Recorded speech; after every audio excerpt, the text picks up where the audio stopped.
నమస్తే. మీకు గనక ప్రపంచంలో ఎక్కడికైనా సరే విహారయాత్రలకు వెళ్ళే అవకాశం ఉంటే ఎక్కడికి వెళ్ళాలని కోరుకుంటారు? కొంతమంది గుళ్ళు గోపురాలకు వెళ్ళాలని కోరుకుంటారు, కానీ చాలామంది యువత విదేశాలకు వెళ్ళాలని కోరుకుంటారు. వీటికి కారణాలు మనకు తెలిసినయే. అయితే కశ్మీర్లోని మంచు పర్వతాల దగ్గర నుంచి అస్సాంలో కాజీరంగా ఫారెస్ట్ నేషనల్ రిజర్వ్స్, రాజస్థాన్లోని రాజభవనాలు, అలాగే దక్షిణ దేశంలో ఉన్న పచ్చదనము, బీచ్లు, అండమాన్ లాంటి ద్వీప సమూహాలు, ఇలా ప్రతి రాష్ట్రానికి ఒక వంటకం, ఒక సాంప్రదాయం, ఇన్ని ఉన్నా కూడా మనం ఎందుకు టూరిజంని అట్రాక్ట్ చేయలేకపోతున్నాం? కారణాలు మనకి తెలిసినవే. అయినా అధ్యయనాల ప్రకారం ఒక 3 విషయాలు ప్రాథమికంగా నిలుస్తున్నాయి. ఒకటి ఇన్ఫ్రాస్ట్రక్చర్, కనెక్టివిటీ అంటే రోడ్లు. ఈ విషయంలో మాత్రం గత 10 సంవత్సరాలుగా మనం చాలా అభివృద్ధి చెందాము. రెండవది భద్రత, అంటే టూరిస్టులు మన దేశానికి వచ్చినప్పుడు సేఫ్గా ఫీల్ అవ్వటం లేదు. మూడవది పరిశుభ్రత. ఈ పరిశుభ్రత విషయంలో ముఖ్యంగా పబ్లిక్ టాయిలెట్స్, బాత్రూంల పరిశుభ్రత, రోడ్ల మీద చెత్త అనేవి ప్రధానంగా నిలుస్తున్నాయి. మరి వీటిలో ముఖ్యంగా భద్రత అండ్ పరిశుభ్రత విషయంలో ఈ దేశ ప్రజలుగా మనకి 50% పైన బాధ్యత ఉంది. ఇంకా ఎంతమందితో, ఎన్ని తరాలతో ఇదే విషయం అనిపించుకుంటాం? ఇండియాలో బాత్రూములు బాగోవు, రోడ్ల మీద చెత్త ఉంటుందని. మార్పు రావాల్సిన సమయం వచ్చింది. ఆ మార్పు మనతోనే మొదలవ్వాలి. అయితే ఇక్కడ ఒక చిన్న సమస్య ఉంది. మనలో చాలామందికి వెస్ట్రన్ టాయిలెట్ సరిగ్గా వాడటం తెలియదు. పుట్టుకతోనే అన్ని విషయాలు తెలుసుకొని పుట్టాం మనం. నేను కూడా సుమారుగా 8 ఏళ్ల వయసులో ఫస్ట్ టైం వెస్ట్రన్ టాయిలెట్ చూశాను. అప్పుడు మా పేరెంట్స్ని అడిగితే వాళ్ళకి తెలిసిన విధంగా అది ఎలా వాడాలో చూపించారు. కానీ నేను పెద్దయ్యాక మాత్రమే దాన్ని సరిగ్గా ఎలా వాడాలో తెలుసుకున్నాను. మన భారతదేశంలో 65% మంది పైగా ఇండియన్ టాయిలెట్సే వాడతారు. మరి అలాంటప్పుడు సడన్గా మాల్స్లో కానీ, ట్రైన్స్లో కానీ, ఎయిర్పోర్ట్స్లో కానీ, పబ్లిక్ ప్లేసెస్, హైవేస్ మీద ఎక్కడ చూసినా వెస్ట్రన్ టాయిలెట్స్ వచ్చేస్తే వారికి వాటిని సరిగ్గా వాడటం ఎలా తెలుస్తుంది? రండి, ఇవాళ వెస్ట్రన్ టాయిలెట్ని కరెక్ట్గా ఎలా ఉపయోగించాలో ఒక్కసారికి తెలుసుకుందాం. ఇక్కడ మనం ప్రధానంగా ఇండియన్ టాయిలెట్కి వెస్ట్రన్ టాయిలెట్కి ఉన్న తేడా తెలుసుకుందాము. ఇండియన్ టాయిలెట్ అనేది తడి ప్రదేశము. అంటే ఇక్కడ మనం మన కాళ్ళ మీద కూర్చొని టాయిలెట్ని ఉపయోగిస్తాం. అందుకని కాళ్ళ మట్టి దానికి అంటుతుంది. తప్పకుండా మనం కాళ్ళు కడుక్కోవడము, అలాగే నీటితో టాయిలెట్ని కడగటం చేస్తాము. అదే వెస్ట్రన్ టాయిలెట్లో మనము కుర్చీలో కూర్చున్న విధానంగా కూర్చుంటాము. ఇక్కడ మట్టి అంటే అవకాశం లేదు. కాబట్టి ఇక్కడ తడి అనేది చేయకూడదు. తడితో ఏమీ శుభ్రం చేయకూడదు.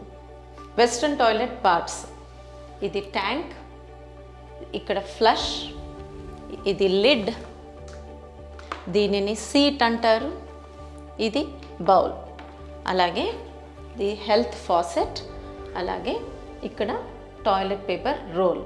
దీన్ని వాడకం గురించి చూస్తే ఇప్పుడు మహిళలు యూరిన్కి వెళ్ళేటప్పుడు దీని మీద కూర్చొని వెళ్ళండి.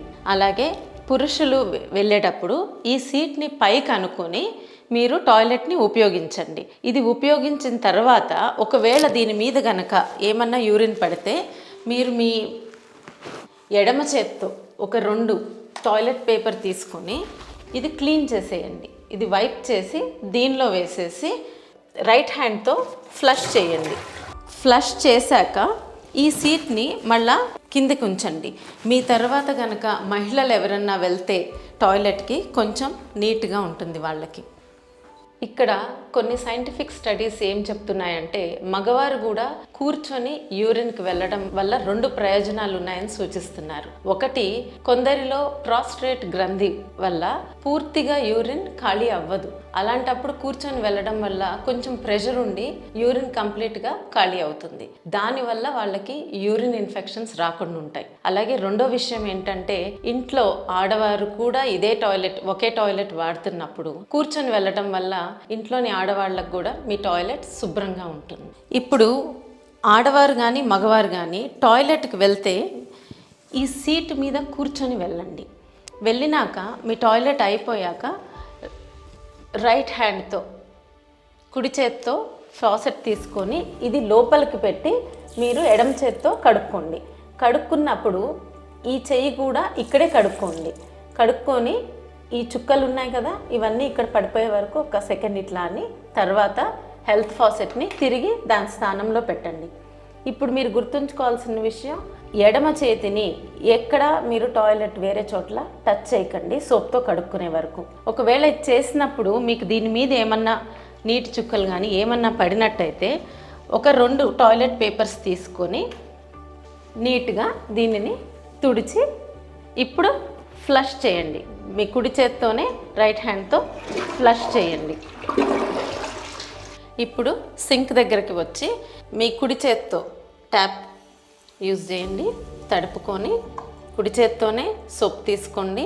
అలాగే ఒక 20 సెకండ్లు చేతుల్ని శుభ్రంగా కడుక్కోండి. కడుక్కుంటున్నప్పుడు రింగ్స్ ఉన్నా కొంచెం లూజ్ చేసుకొని వాటి కింద కూడా కడగండి. ఈ కడగడం అయిపోయాక ఈ ఎక్స్ట్రా ఉన్న నీళ్ళని ఇక్కడే చిలకరించేసేయండి, లేకపోతే ఇదంతా కింద పడతాయి. ఇప్పుడు టిష్యూ పేపర్ తీసుకొని చేతుల్ని శుభ్రంగా క్లీన్ చేసుకోండి. నాప్కిన్ ఉంటే నాప్కిన్తో చేసుకోండి. మిగిలిన పేపర్తో ఇక్కడ ముఖ్యంగా ట్రైన్లో కానీ ఎయిర్పోర్ట్స్లో కానీ ఫ్లైట్స్లో కానీ క్లీన్ చేసేసి డస్ట్బిన్లో పడేయండి. ఇక్కడ మనం టాయిలెట్లో చేయకూడని విషయాలు కూడా తెలుసుకుందాం. ముఖ్యంగా ఒకటి, దీని మీద కూర్చునే ముందు చాలామంది నీళ్లతో కడగటం చూస్తాం. నీళ్లతో కడగకూడదు. అలాగే టాయిలెట్ అయిపోయాక మీ పాదాలని కూడా ఇక్కడ నీళ్లతో కడుక్కోమాకండి. అలాగే కింద ఒకవేళ చిన్నపిల్లల్ని కొంతమంది కింద కూర్చోబెట్టి టాయిలెట్ కడగటం జరుగుతూ ఉంటుంది. అది కూడా చేయకండి. టాయిలెట్ మీద కాళ్ళతో కూర్చొని వెళ్ళడం కూడా చేయకూడదు. టాయిలెట్ బౌల్లో టాయిలెట్ పేపర్ తప్పించి ఎలాంటి వస్తువులు దానిలో వేయకండి. టాయిలెట్ పేపర్ కూడా 2 షీట్లు వాడటం మంచిది. అంతకన్నా ఎక్కువ వేస్తే దానిలో జామ్ అయిపోయే ప్రమాదం ఉంది. అలాగే ఇక్కడ ఫ్లష్ చేశాక మీరు ఫ్లష్ చేశాక 1 సెకండ్ ఆగి చూడండి. క్లియర్గా ఫ్లష్ అవ్వకపోతే 1 నిమిషం ఆగితే ఈ ట్యాంక్ మళ్ళీ నిండుతుంది నీళ్ళతో. అప్పుడు 2సారి ఫ్లష్ చేయండి. అలాగే ఏదన్నా దానిలో స్టక్ అయిపోయి ఉంటే గనక ఈ హెల్త్ ఫాసెట్తో దాన్ని క్లీన్ చేసి తర్వాత ఫ్లష్ చేయండి. మన భారతదేశంలోని కొన్ని అంతర్జాతీయ హోటల్స్లో కానీ అంతర్జాతీయ విమానాశ్రయాల్లో కానీ అలాగే మనం దేశం విడిచి అమెరికానో లేకపోతే లండన్ ఇలా కొన్ని దేశాలకు వెళ్తున్నప్పుడు మీకు వెస్ట్రన్ టాయిలెట్లో నీటితో కడుక్కునే సదుపాయం ఉండదు. అక్కడ హెల్త్ ఫాసెట్స్ ఉండవు. ఒక్క టాయిలెట్ పేపర్ మాత్రమే ఉంటుంది. మీరు టాయిలెట్ పేపర్తోనే క్లీన్ చేసుకోవాల్సి ఉంటుంది.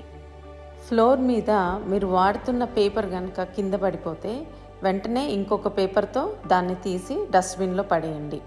మీ ఆరోగ్యం కోసం సెల్ ఫోన్ని బాత్రూంలోకి తీసుకువెళ్ళకండి.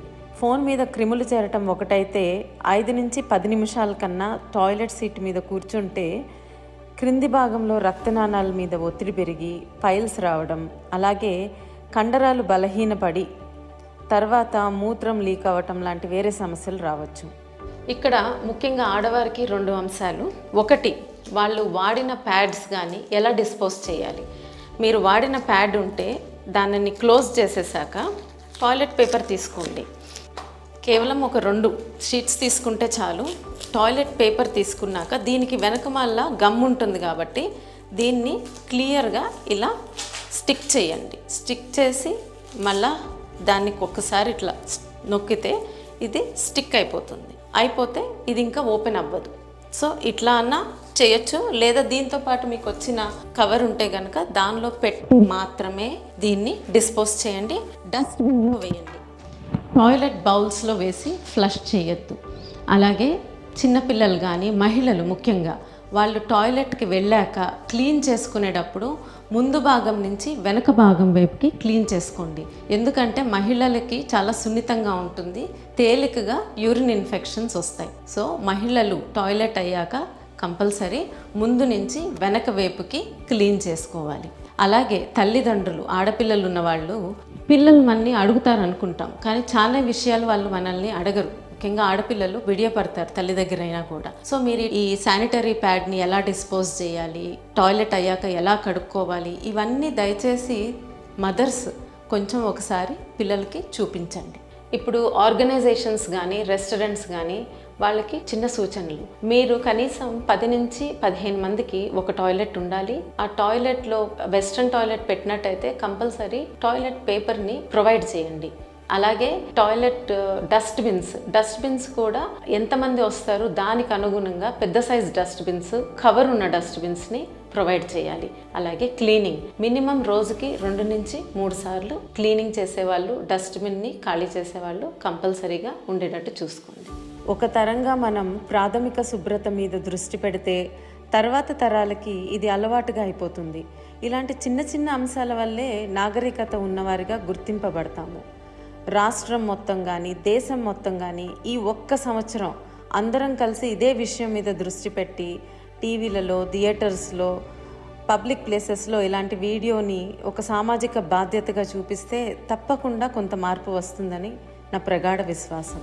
చివరిగా నేను పేరెంట్స్ని రిక్వెస్ట్ చేసేది ఏంటంటే, ఒక్కసారి మీ పిల్లలతో వెస్ట్రన్ టాయిలెట్ కానీ, సింక్ కానీ ఇలాంటి ప్రాథమిక పరిశుభ్రతకు సంబంధించిన విషయాలు దగ్గరుండి చూడండి, వాళ్ళు సరిగ్గా వాడుతున్నారో లేదో. అలాగే పిల్లలు కనుక ఈ వీడియో చూస్తుంటే మీ పేరెంట్స్కి కూడా నేర్పించండి. Thank you.